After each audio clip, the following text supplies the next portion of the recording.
So, you want to learn how to play Pokemon in person.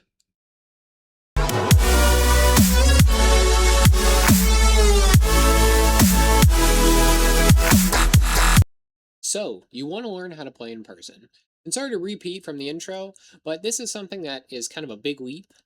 It may feel like from playing online to playing in person. And this is something I just recently went through. And I wanted to give you guys some kind of tips and tricks on what's different from playing online and in person.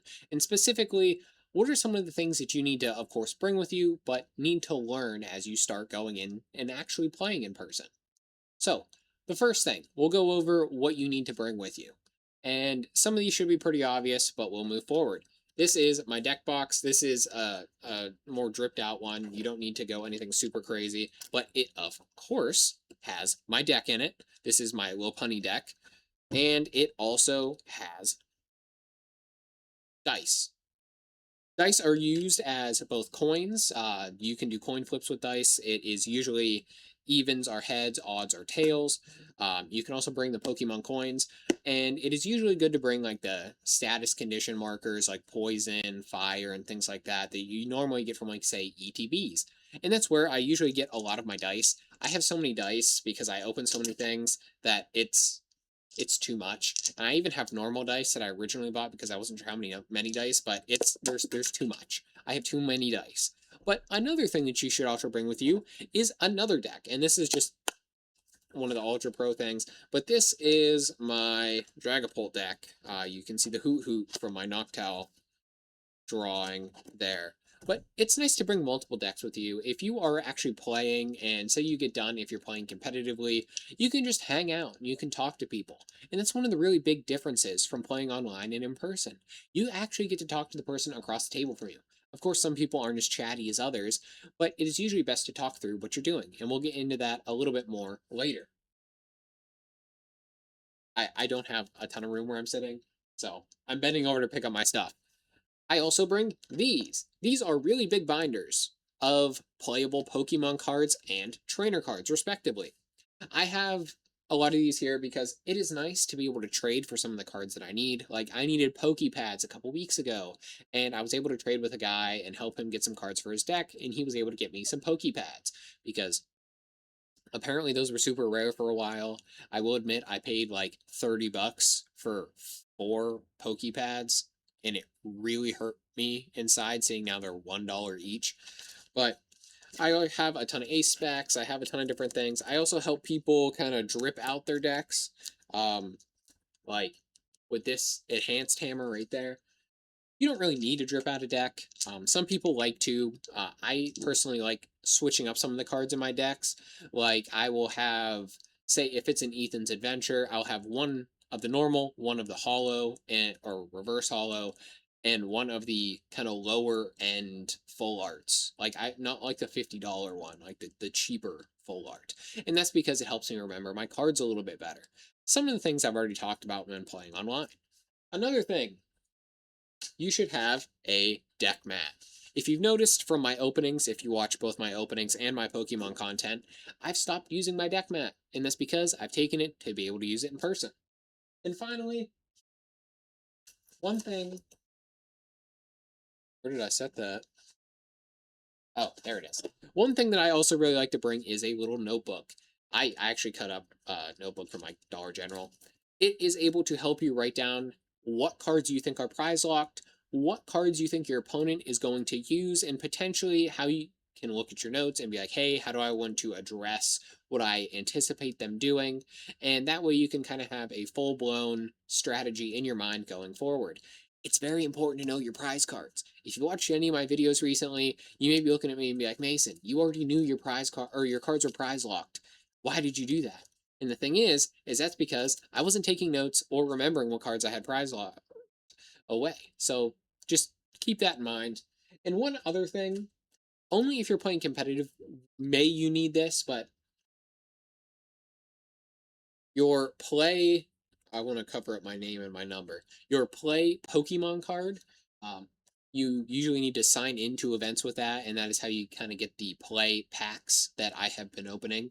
It also helps your local card shop that you're playing at get more allocation in the future because it shows more people go to the card shop. But we're going to transition into kind of what is different. And I've already talked about this a little bit, but you are able to talk with the person that's across the table from you. And some people are chatty, some people are not. You can talk about just about anything. It doesn't just need to be the game. But one thing that is very important is you kind of talk through what you're doing. If you start doing, like, say, with a Dracloak, for example, say you're doing the Recon Directive, you are only supposed to grab 2 cards and you're supposed to select one and put the other at the bottom of your deck. If I start just going through my cards after I said I was doing Recon Directive or I didn't say anything whatsoever, they may look at me and think that I'm cheating. And you never want the accusation of cheating. You don't want that because, of course, everybody else hears it. You likely lose that game because, well, if a judge hears that, and only certain competitions have judges, most of the time, if you're just playing for fun, they'll just look at you and call you like an idiot or something like that and be like, hey, what are you doing? But another thing, moving on from talking across the table, it's weird because you don't have those glowy things like on TCG Live. You have abilities, of course, like this Didon Sparse with Runaway Draw. If you use that ability, now Didon Sparse is one of the kind of the special ones where you immediately put it back in your deck, but say this is like that Dracloak that I mentioned, it's Recon Directive. I normally tilt my cards. But this is something that you may also have like ability markers or something like that for to show that you used an ability. Because it's kind of weird, but certain status effects have you turn cards in certain ways to show it. Like I think sleep is upside down like this. So do not get confused. And also, if you're only like slightly turning them a little bit and you don't turn it back, you may get to your next turn and be like, oh, I must have already used that. Or you don't use the ability properly and you do it wrong and you get called a cheater, or you end up not using the ability because you're confused on if you used it or not, which you probably should be looking at your cards and making sure you're using them properly. But it's one of those things where anything that can help lower confusion is going to be great because trading card games can get confusing and chaotic kind of the further you get in. Some decks are really easy to follow, some decks aren't. Just make sure you're using your abilities in a way that is, of course, smart and that you're actually using them and not accidentally forgetting to tilt a card back so you can't use Recon Directive because your opponent both thinks you're using it twice because it's already tilted, and that's a whole mess you want to avoid. Now, what else? It's usually great to talk to people. Like I said, I bring cards to trade and just chat with people about because, and you may have seen another video on this that I posted recently and saying it's great to talk to people in the hobby. It's not great to talk to resellers. So if you're ever at a card show and you're talking with somebody, it's always great to talk to the actual collector, the actual player, because they actually have kind of a connection to the community. They want to see things go well. And then the reseller is, get out of my way, I'm trying to sell. And a few small things to wrap it up. This is something you're supposed to be doing for fun, unless you're like the top like people that are getting invites to regionals or something like that. You're not really making any money off of it. I mean, sure, you can win prize packs and things like that, and that is something that is fun to kind of be competitive for. But I mean, if that's really what this means to you, you probably are wasting your time playing when you could be, at your job, being, employed and making money to go buy packs. It'd probably be a better point of your time than I'm going to go beat that 7 and 8-year-old at my local card shop so I can win cards.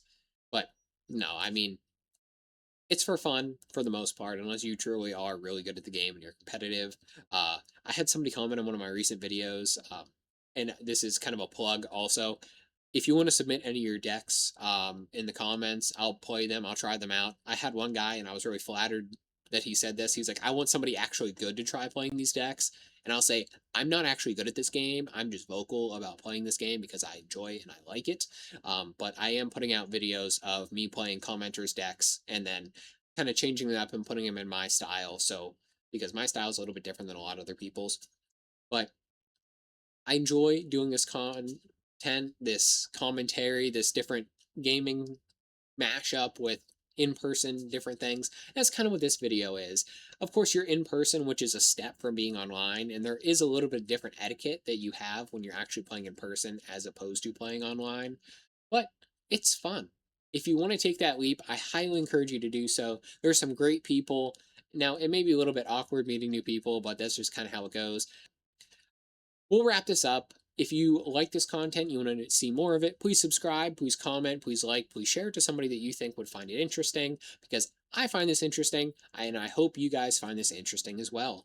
I try to switch it up a bit with in-person content, online content, and I'm going to try to mix in some other games or anything like that in the future. Have a great day, and I hope to see you again.